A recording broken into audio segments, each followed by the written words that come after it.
하나님 말씀 누가복음 19장입니다. 19장 1절로 10절에 있는 말씀 제가 봉독하겠습니다.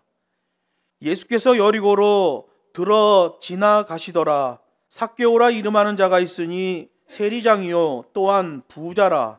저가 예수께서 어떠한 사람인가 하여 보고자 하되 키가 작고 사람이 많아 할 수 없어 앞으로 달려가 보기 위하여 뽕나무에 올라가니 이는 예수께서 그리로 지나가시게 되밀어라. 예수께서 그곳에 이르사 우러러 보시고 이르시되 삭개오야 속히 내려오라. 내가 오늘 네 집에 유하여야 하겠다 하시니 급히 내려와 즐거워하며 영접하거늘 무사람이 보고 수군거려 가로되 저가 죄인의 집에 유하러 들어갔도다 하더라. 삭개오가 서서 주께 여짜오되 주여 보시옵소서.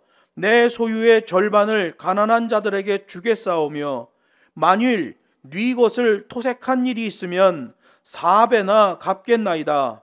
예수께서 이르시되 오늘 구원이 이 집에 이르렀으니 이 사람도 아브라함의 자손이미로다. 인자에 온 것은 잃어버린 자를 찾아 구원하려 함이니라. 아멘. 본문 말씀을 가지고 더욱 심히 간절하게 자세를 잡는 믿음이라는 제목으로 네 번째 시간 하나님 말씀을 증거하겠습니다. 성경이 말하는 진정한 구원의 백성은 철저한 우선순위를 알고 실천하는 자들이에요. 앞서 누가복음 18장을 보면 등장인물이 나옵니다. 바리새인, 부자 청년 관원이 나오고요. 잡벅신앙, 감성주의 베드로가 나오고요. 계명을 알고 더욱 심히 간절하게 외쳤던 바디메오가 나오는 거예요. 예수님께서 지나가신다는 말에 바디메오는 그 상황을 절체절명의 긴박한 상황으로 받아들이잖아요. 그래서 예수님에게 외칩니다. 나를 불쌍히 여기소서. 그 자비 위에 나를 있게 하여 주옵소서. 구약 계명 위에 나로 하여금 있게 하여 주옵소서라는 말이죠. 그 구약 계명은 어떤 계명인가요? 종교적 자선행위. 힘들고 어려운 자가 나타나면 유대교인 모두는 그 사람을 마음껏 도와줘야 된다. 자기 집에 묵게도 해야 되고 잠도 재워줘야 되고 먹을 것도 주고 필요하면 돈도 주어야 된다. 먹을 것과 필요한 돈을 줬다고 해서 그에게 이자를 달라고 해서는 안 된다. 이게 하나님의 말씀의 법이에요. 그런데 그런 가난한 자들이 있음에도 불구하고 유대 종교 지도자들은 그들을 외면했어요. 그래서 바디메오가 예수님에게 외치는 거예요. 그 구약의 계명, 자비로운 계명 위에 있게 하여 주옵소서. 예수님의 발걸음을 멈추게 하잖아요.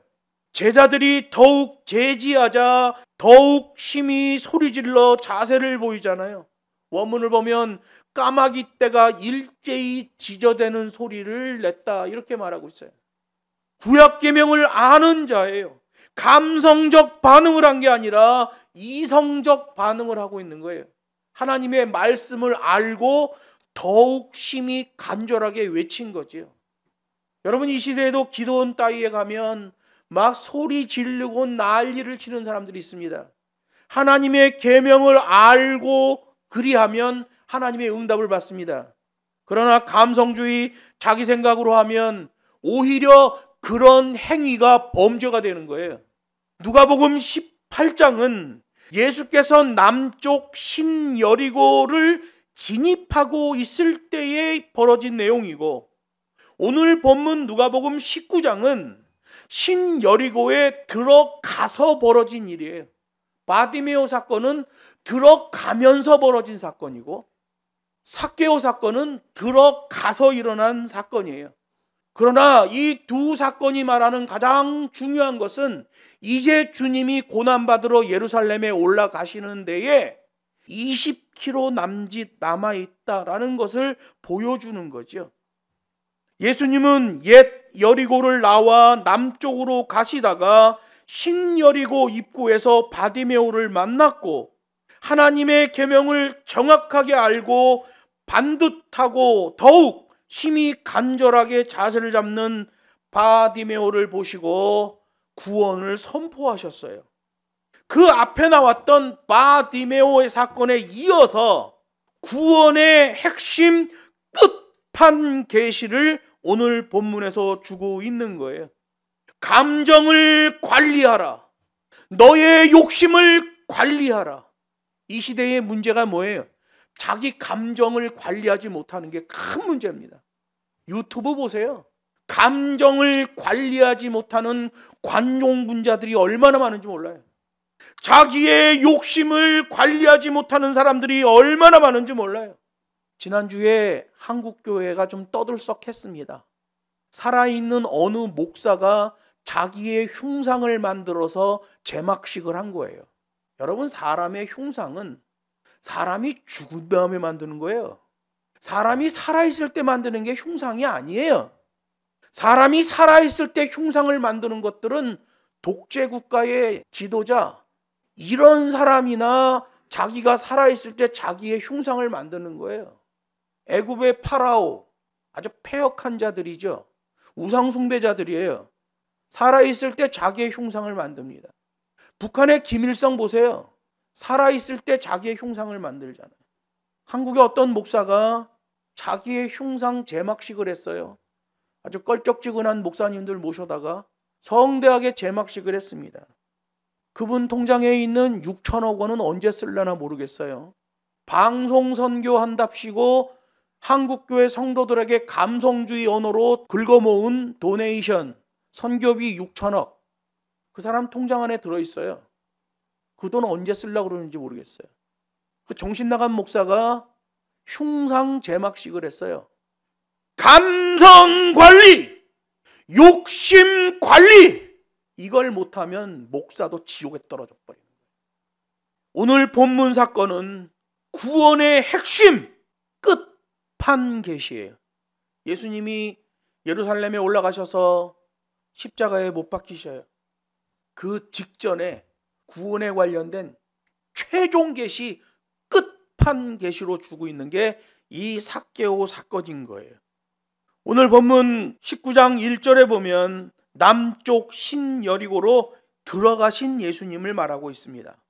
예수께서 여리고로 들어 지나가시더라. 이 누가라는 사람은 아주 용이 주도한 사람이에요. 들어가시더라, 들어가셨다. 그러면 우리가 아주 자연스럽고 간단하게 이해가 되잖아요. 들어 지나가시더라, 이렇게 써놨어요.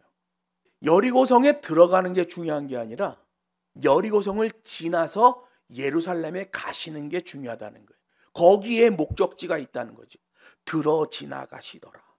누가복음은 예수님께서 그 여리고로 들어 지나가시더라 라는 구절로 새롭게 시작되는 삭개오 사건의 배경을 삼는 거예요. 그리고 나서는 앞에서 소개된 소경 바디메오의 치유 사건과 직접적으로 연결시켜서 같은 교훈으로서의 완성 계명을 주시는 거예요. 바디메오 사건과 삭개오 사건은 완전히 달라요. 성경 본문을 봐도 나눠놨어요. 장도 바뀌어요. 구절도 바뀌어요. 완전히 다른 사건이에요. 그런데 들어 지나가시더라, 이 말씀이 앞에 있는 사건의 교훈이 뒤에 있는 사건의 교훈과 동일한 교훈으로 전파되는 것이다, 강화되어지는 것이다 라고 말씀하고 있는 거죠. 신여리고에 이르러 생겼던 사건, 바디메오 사건이죠. 이어서 신여리고 안에 들어가서 벌어지는 새로운 사건을 전개시키는 거예요. 이걸 전지적 작가 시점이라고 하죠. 글을 쓰는 작가는 앞에 일어난 사소한 일들이 뒤에 어떻게 연결되는지를 다 알고 이 앞에 있는 사건을 나열한단 말이에요. 전지적 작가 시점이죠. 말하려는 바를 뒤에다 두고 일 하나하나를 전개해 가는 거예요. 앞서 바리새인 부자 청년 관원은 물질 앞에서 보여야 할 결단을 포기해버렸어요. 예수님을 따라다니는 제자들도 우쭐거림으로 헛발질을 하고 있었는데 바디메오는 진정한 구원을 얻는 백성이었다는 거예요. 종교 지도자들에게 배척당하고 무시당하고 도시 길거리 앞에 앉아서 구걸이나 하던 거지였는데 그가 참 하나님의 백성이었다는 거죠. 계명을 알고 반듯하게 자세를 잡았다는 거예요. 그것을 말하신 다음에 본문에서 더 강화된 교훈으로 삭개오를 언급하는 전지적 작가 시점 구조로 되어 있는 거예요. 예수님의 자세를 지나가다라고 하잖아요. 디에르케토, 예수님의 최대 관심사가 고난을 받으러 올라가는 예루살렘, 거기에 있다는 거죠. 새 사건이 벌어지지만 전지적 작가 시점은 저 예루살렘에 올라가시는 게 예수님의 발걸음의 목적이었다라고 강조하고 있는 거예요. 순환주간 직전 목요일 날입니다. 지금 본문에서 삭개오를 만나는 시점은 주님이 순환당하기 직전 전주 목요일 날 일어난 일이에요. 지금 전지적 작가 시점에서 무언가를 말하려는 것, 최종 클라이막스에 도달하기 위해 한 사건 한 사건을 전개시켜 온 것, 이건 마치 하나의 시나리오를 쓰는 것 같아요.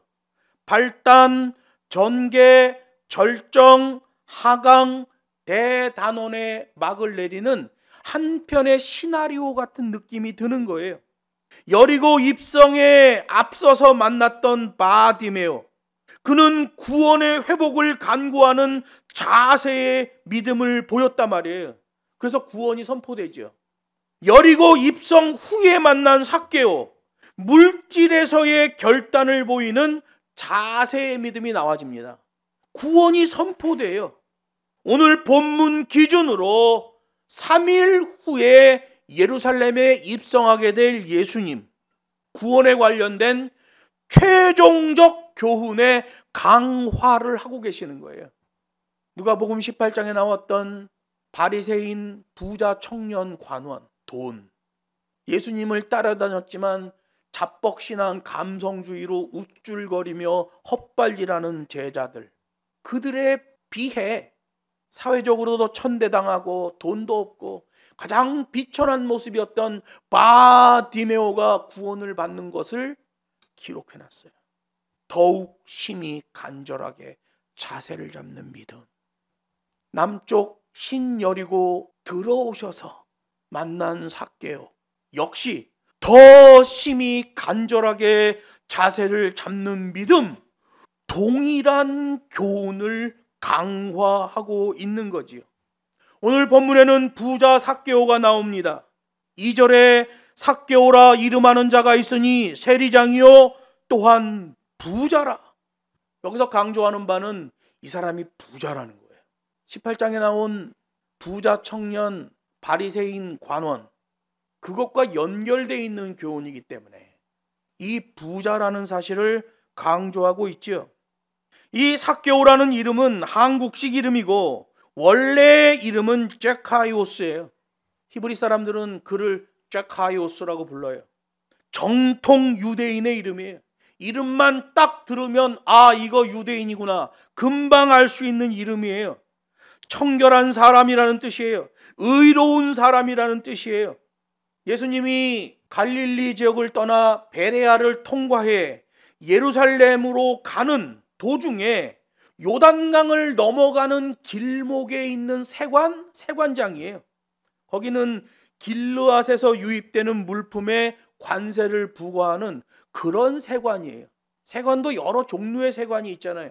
이 세관은 나무, 목재 이런 것에 세를 물리는 그런 세관이었단 말이에요. 특히 그 길르앗 지방은 발삼나무가 많이 나왔다고 그래요. 전나무죠. 이 발삼나무는 지금도 성탄절 추리할 때에 쭉 늘어지는 그 나무를 발삼나무라고 하는 거예요. 그 나무에 그 건축자재 특산물에 세금을 징수하던 게 세리장 삭개오였던 거예요. 세관의 우두머리죠. 로마의 막강한 권력을 가지고 있어요.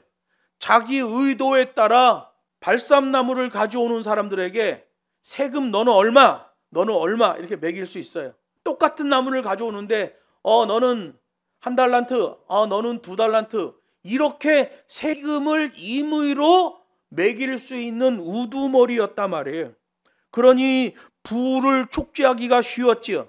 그래서 2절에서 부자라 라는 말을 하는 거예요. 그의 물질이 어떤 물질이라는 거예요? 그렇게 축제한 물질이라는 거죠. 앞에 나왔던 유대 종교 지도자 관료 청년, 부자였죠. 그는 물질 결단에서 실패합니다. 오늘 본문에 나오는 로마 관료 삭개오, 급이 달라요. 앞에 나왔던 부자 청년은 바리새인으로서 유대 사회 회당에서 법무일을 감당한 부자예요. 법무일을 감당하다 보니까 재판과 관련해서 사람들에게 돈을 좀 받아 먹었겠죠. 유대 관료예요. 삭개오는 훨씬 수준 높은 로마 밑에 있는 관료였어요. 엄청난 부자죠. 그런데 자세의 믿음이 나와요. 주님이 말도 안 했는데 나의 재산의 반을 가난한 자들에게 나눠주고 혹여 내가 토색한 것이 있다면 4배로 갚겠습니다. 주님이 기절초풍할 일이죠. 앞서 만났던 바리새인 부자 청년 관원은 너의 재산을 다 팔아 가난한 자들에게 나눠주고 그 이후에 나를 따르라 했을 때 미적거립니다. 그리고 돌아가 버려요. 삭개오는 주님이 그런 말씀 하시지도 않았는데 본인이 그 얘기를 꺼내요. 앞에서는 계속해서 호언장담하며 헛발질만 하는 제자들이 있었는데 여기 삭개오는 예수님의 명하심대로 즉시 자세를 보이는 것을 보게 됩니다. 완전히 다른 거예요. 앞에 있는 바리새인 부자 청년 관원과 로마 관원 삭개오 완전히 달라요. 앞에서 나와진 예수님의 제자들의 자세와 삭개오의 자세가 완전히 달라요. 그 삭개오는 어느 누구에게도 말하지 못하던 영적인 갈등이 있었던 것 같아요. 유대 사회에서 유대인으로서 로마 세관의 세리장이 된 사람은 별명이 붙어요. 허가를 낸 도둑놈, 민족의 고혈을 빠는 놈, 극악무도한 죄인, 이런 별명이 붙어요. 그러니 그가 사회생활할 때 얼마나 좋지 않은 판단을 받겠어요. 장애인에 대한 종교적 편견도 지독했어요. 유대 사회에서는 장애아가 나오면 그 부모의 죄와 그 아이의 죄를 물었단 말이에요. 장애자가 나오면 죄를 지었기 때문에 장애가 발생했다라고 말하던 시절이에요. 그런데 그런 시대에 키가 작은 삭개오가 장애인이 세리장까지 됐다면 이의 집념과 의지가 어느 정도였는지를 알 수 있는 거예요. 이 성경에 보면 누가가 이 삭개오를 미크로스라고 그래요. 미크로스라는 말은 고대 의학 용어예요. 곱추병 환자라는 거예요. 곱추병 환자. 덩어리가 이렇게 튀어나온 곱추병 환자 삭개오를 말하는 거죠. 삭개오는 자기가 소유하고 있던 물질에서의 결단이 나옵니다. 자세의 믿음이 나와진 죄인이죠. 죄인 상태예요. 그런데 주님이 요구하시는 구약 성경에서 요구하시는 그 자세의 믿음이 나왔단 말이에요. 그랬더니 주님이 그에게 only, 그에게만 잃어버린 자라는 호칭을 붙이잖아요. 이것은 협소한 적용 차원의 용어예요. 양키 신학 가짜 설교는 이 설교를 듣는 사람마다 자기가 잃어버려졌었던 자였고 하나님께 돌아와서 축복을 받는 사람으로 자기에게 적용하지만 성경을 보면 협소한 적용에 only 삭개오에게만 붙여진 잃어버린 영혼이에요. 아무에게나 그냥 내가 예수 믿을게요 돌아온 그 사람이 잃어버린 영혼이 아니에요. 오로지 삭개오에게만, 그 자세의 믿음이 나온 자에게만 붙여지는 잃어버린 영혼이에요. 요거 양키 신학에서 웃기게 설교를 하죠. 그냥 자기가 교회 왔다고 나는 잃어버렸다 찾은 영혼입니다. 천만의 말씀 만만의 콩떡이에요. 원문을 보면 협소한 적용에 only 삭개오에게만 붙여진 호칭이라는 걸 알게 되는 거예요. 삭개오처럼 이러한 자세의 믿음이 나오는 자들에게만 잃어버린 영혼이라는 호칭이 붙여질 것이다 라고 성경이 말씀하고 있는 거죠. 여러분, 성경은 좁게 해석해야 진리가 되는 거예요.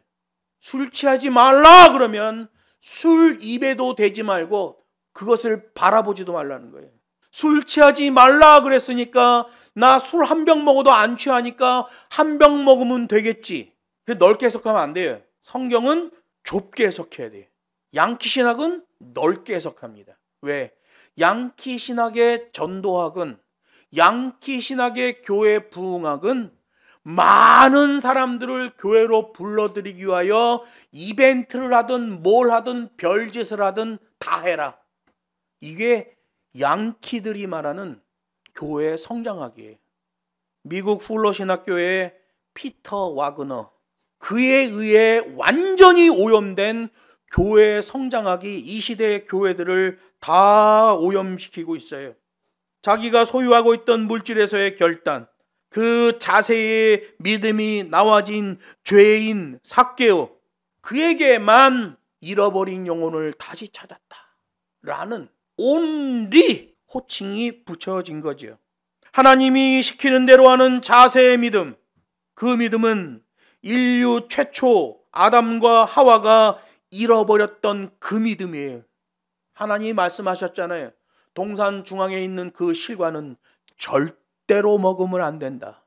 하나님이 시키는 대로만 해야 하는 그 믿음이죠. 그런데 그들이 범죄하고 모든 인류가 죄에 빠지며 자기 소견에 옳은 대로 사는 사람들이 돼버렸어요.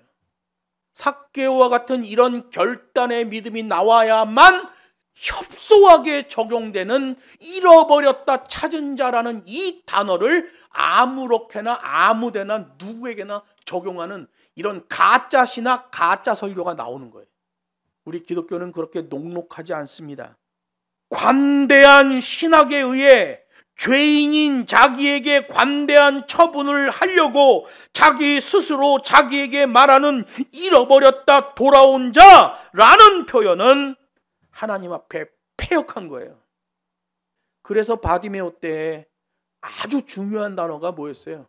주님, 나는 죄인입니다. 나를 불쌍히 여기소서. 불쌍히 여기소서.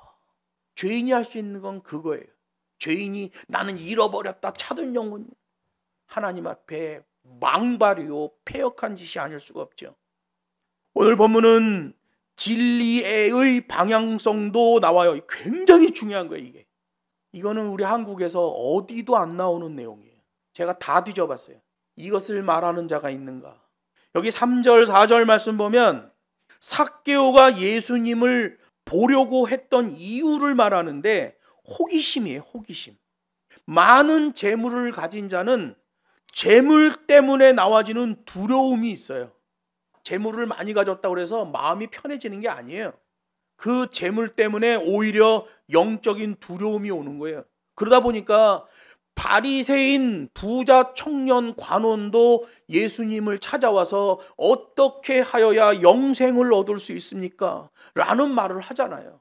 여러분, 물질은 너무 과도하게 있으면 그 과도하게 있는 만큼의 두려움이 엄습하는 거예요. 삭개오도 워낙 돈이 많다 보니까 영적인 갈급함, 두려움이 나왔던 거예요. 삭개오는 이미 예수님에 대한 소문과 정보를 알고 있었어요. 세관 정보라는 게 있잖아요.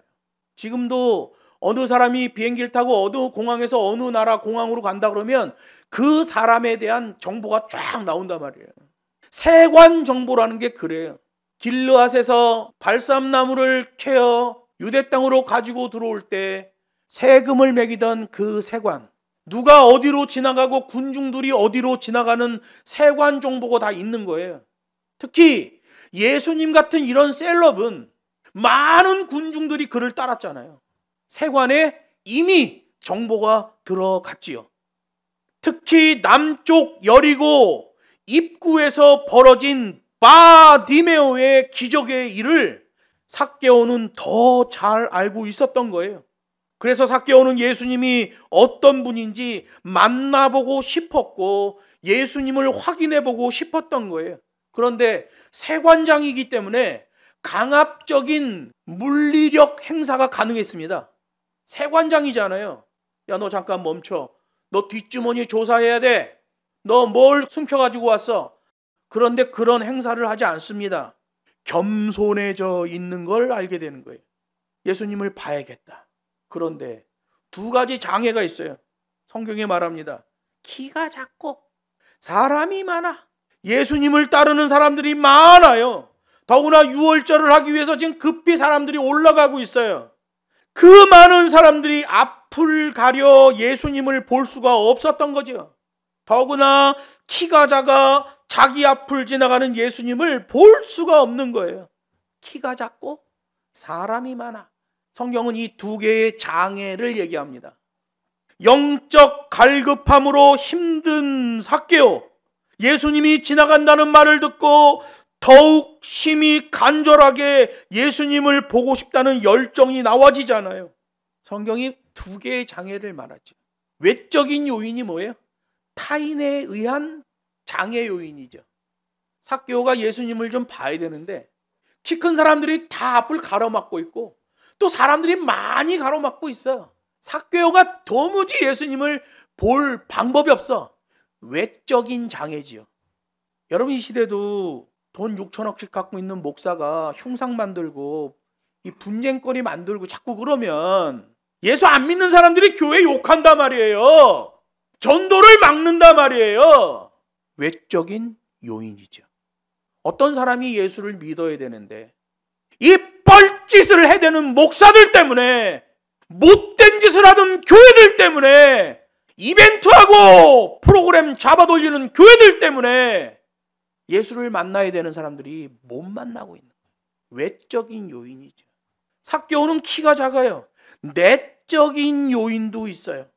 자기 안에 있는 문제들 때문에 예수님을 못 만나고 있는 거예요. 이 시대의 사람들은 교만함 때문에, 이기심 때문에, 욕심 때문에, 진리를 경멸하는 것 때문에 예수님을 못 만나요. 자기 안에 있는 장애물이죠. 삭개오도 외적인 장애물과 내적인 장애물이 있었어요. 삭개오의 경우에 예수님을 만나려면 우선적으로 여기 3절에서 말하는 두 가지 장애를 극복해야만 합니다. 그 방법은 하나밖에 없어요. 내적인 요인, 외적인 요인, 이 장애를 극복하는 방법은 성경의 매뉴얼에서 단 하나예요. 더욱 심히 간절한 자세를 보이는 거예요. 그거 외에는 방법이 없어요. 그래서 4절에서 더욱 심히 간절하게 자세를 잡는 삭개오가 나오는 거예요. 바리새인 부자 청년 관원과 달라요. 예수님의 제자들, 껄떡거리던 제자들과 자세가 달라요. 자세의 믿음이 나와진 거죠. 예수님을 봐야만 한다 라는 목표가 세워지니 방향성이 나오고, 방향성이 나오니 뽕나무가 보이는 거예요. 방향성이 안 나오면 뽕나무가 안 보여요. 목표, 방향성, 뽕나무, 전지적 작가 시점이죠. 그래서 삭개오는 뽕나무 앞으로 달려가야겠다라는 생각이 들었고 그 생각을 즉시 실천하잖아요. 여러분, 믿음에는 우물쭈물이 없습니다. 만약에 여러분이 어떤 믿음의 일을 놓고 우물쭈물하고 있다면 그건 믿음이 아니에요. 믿음은 우물쭈물이 없어요. 그래서 장소를 나타내는 부사 앞으로라는 엠프로스덴이라는 단어가 어디로 달려갔다라는 전치사로 사용되는 거예요. 이 부분, 앞으로라는 이 단어는 원래는 부사예요. 그런데 오늘 본문을 해석하다 보면 이건 방향성 전치사로 해석해야만 이 구절이 해석이 돼요. 생각해 보세요, 여러분. 부사가 어떻게 전치사가 되냐 말이에요. 영어 문법에도 안 나와요. 그런 건 어느 나라 문법에도 없어요.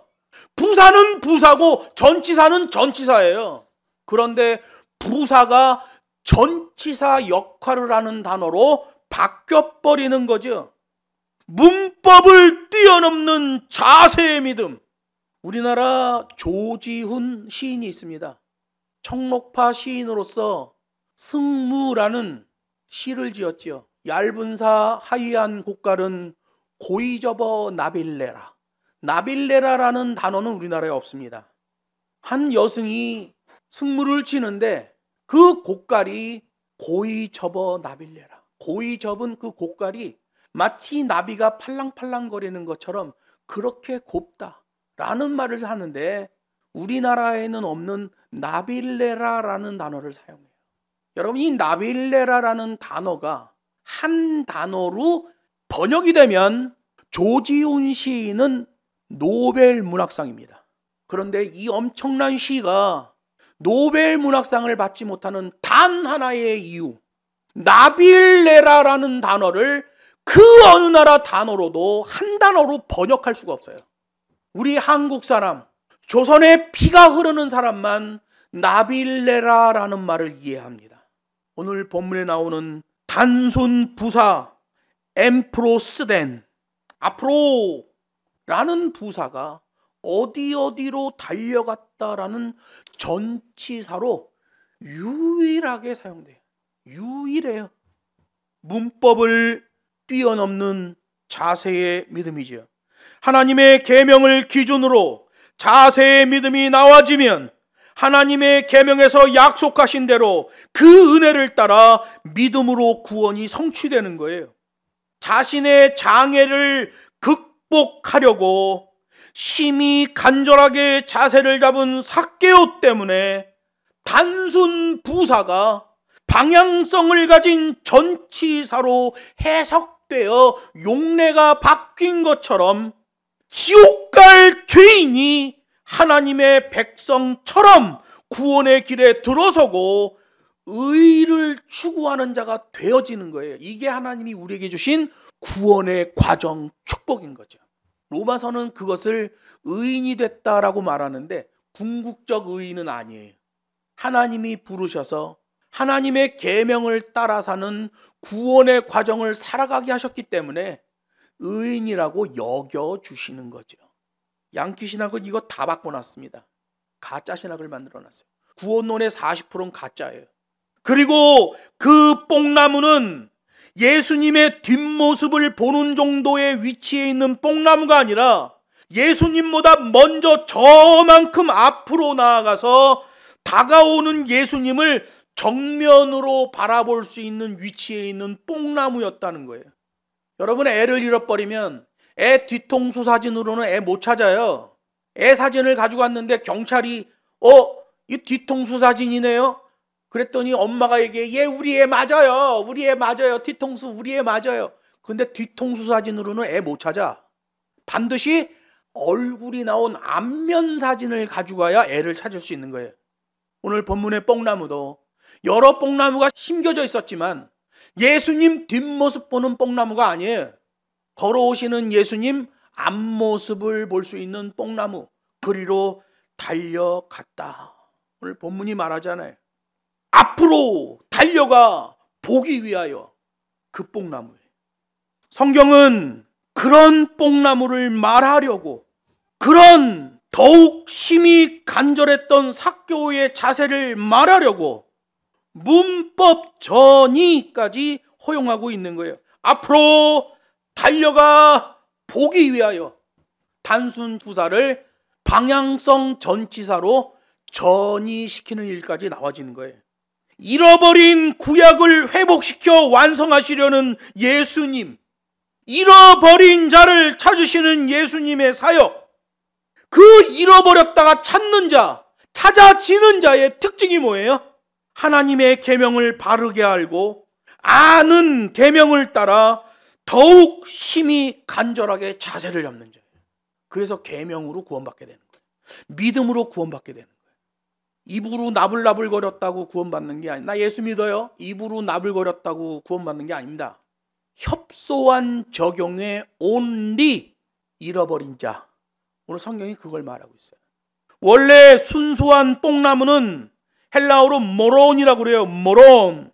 누가복음 17장에 보면 믿음에 대하여 말하시면서 너희가 믿음이 있으면 이 뽕나무를 뽑아 저리로 옮길 수 있다라고 말하는데, 그 뽕나무는 시카미노스라는 뽕나무예요. 그냥 오래 사는 뽕나무예요. 뽕나무도 여러 종류가 있죠. 뽕나무는 600년 동안 살며 뿌리를 엄청나게 깊이 내립니다. 그 뽕나무 얘기할 때는 주님이 시카미노스라고 했어요. 순수 뽕나무는 모론. 여기 19장에 나오는 뽕나무는 다른 뽕나무예요. 시코모레안이라는 뽕나무예요. 뽕나무는 원래 잎을 쓰잖아요. 양잠을 하면서 잎을 씁니다. 본문에 나오는 뽕나무는 잎과 열매가 같이 나오는 뽕나무예요. 잎은 뽕나무 잎인데 열매는 무화과가 열려요. 특별한 목적의 나무죠. 이 나무는 애굽에서 처음 나옵니다. 젖붙임 같은 걸 해가지고 이파리는 뽕나무 이파리가 나와서 누에에게 먹일 수 있고 무화과 열매까지 같이 나오는 거예요. 그러니 뽕 먹고 알 먹고 하는 거죠. 잎도 쓰고 열매도 쓰고. 근데 이 나무의 특징이 물가에서만 자라요. 밑에 물이 많아야 돼요. 여리고 요단강변에 있던 성읍, 거기에 애굽에서 만들어진 이 시코모레안이라고 하는 뽕나무를 갖다 심었던 거죠. 애굽에서 젖붙임된 나무, 일명 애굽 뽕나무 또는 무화과 뽕나무라고 불리던 나무예요. 그걸 요단강에 옮겨 심었던 거예요. 삭개오는 순수한 뽕나무에 올라간 게 아니라 열매와 잎을 다 사용할 수 있는 무화과 뽕나무 위에 올라갔고, 오늘 본문이 그 단어를 사용한단 말이에요. 순수 유대인인 이 삭개오가 애굽에서 온 애굽 뽕나무에 올라간 거예요. 그러면서 성경이 말합니다. 전지적 작가 시점이죠. 잃어버린 자에 대한 범주를 확대하는 거예요. 애굽 뽕나무에 올라갔다. 더욱 심히 간절한 자세의 믿음으로 나와지는 축복을 말하고 있는 거예요. 문법도 전이시키고 이방에서 전래된 나무에서 구원의 권세가 튀는 거예요. 복음을 알고 난 후 취하는 먼저 능동적으로 나와지는 선행적 자세의 믿음, 이걸로 구원받는 거예요. 내가 믿었으니 주님이 구원해 주시겠지. 그런 신앙 고백은 보자기에 싸서 태평양에 집어 던지세요. 성경은 그런 구원을 말한 적이 없습니다. 얼마나 엄격한지 몰라요. 초대교회 전승에 보면 알렉산드리아의 클레멘트라는 교부가 이 삭개오에 대해서 언급해 놓은 부분이 있어요. 이 삭개오는 얼마나 독실하게 예수님을 따랐는지 나중에 베드로에 의해 천거되어 가이사랴 빌립보 지역의 감독으로 사역을 하다가 순교합니다. 가이사랴 빌립보는 베드로가 개척한 교회들이 많이 있죠. 그래서 사도 바울이 그런 얘기해요. 내가 다른 사도들이 개척한 곳에서는 복음을 전하지 않겠다라고 말해요. 가이사랴 빌립보, 베드로가 개척한 교회들이 많아요. 삭개오를 천거하여 그 지역의 감독을 삼았고, 로마의 그 엄청난 핍박 가운데서도 하나님의 복음을 파수하다가 거기서 순교한 거예요. 그 소식이 유대에 알려져요. 삭개오는 유대인이잖아요. 유대에 알려지는 거예요. 베드로에 의해 천거가 됐대? 그러면 혹시 삭개오가 마띠아 아닌가? 가룟 유다가 죽은 다음에 제자 하나를 더 뽑잖아요. 그래서 삭개오가 마띠아 아닌가? 천거됐다며? 이런 소문도 있었어요. 또 가이사랴 빌립보 지역에서 사역하다가 순교한 것 때문에 그 순교 사실이 유대인에게 전파되며, 유대인은 순교하는 방법이 돌에 맞아 죽는 거거든요. 삭개오가 그 헬라 밑에 있던 가이사랴 빌립보에서 순교했대? 그럼 돌에 맞은 거야? 삭개오가 복음 전하다 돌에 맞아 죽었구나. 순교했구나. 이런 전승이 나와지는 거예요. 그래서 삭개오에 대한 전승은 3개예요. 하나는 문헌으로 나와 있는 알렉산드리아의 클레멘트 교부에 의해, 베드로에 의해 삭개오가 천거되었고 가이사랴 빌립보의 감독으로 사역하다가 순교를 당했다라는 문건이 남아있고, 베드로에 의해 천거됐으니 삭개오가 마띠아인가? 라는 소문이 있었고, 삭개오가 순교했다니까 그럼 돌에 맞아 죽은 거야? 라는 전승이 남아 있는 거예요. 말씀을 맺습니다. 예루살렘 입성 직전에 갔던 여리고, 그 여리고에 들어가며 또 들어가서 벌어진 일, 우리 구원의 백성들 모두가 반드시 가져야 할 자세의 믿음에 대한 매우 중요하고도 효과적인 교훈이에요.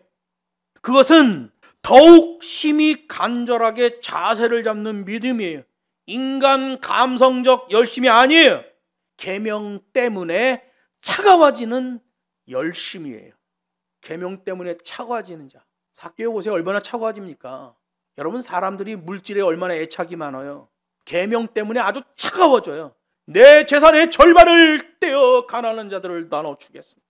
내가 혹시 토색한 것이 있으면 4배로 갚겠습니다. 계명 때문에 얼마나 차가워지는지 몰라요. 더욱 심히 간절하게 자세가 나와지죠.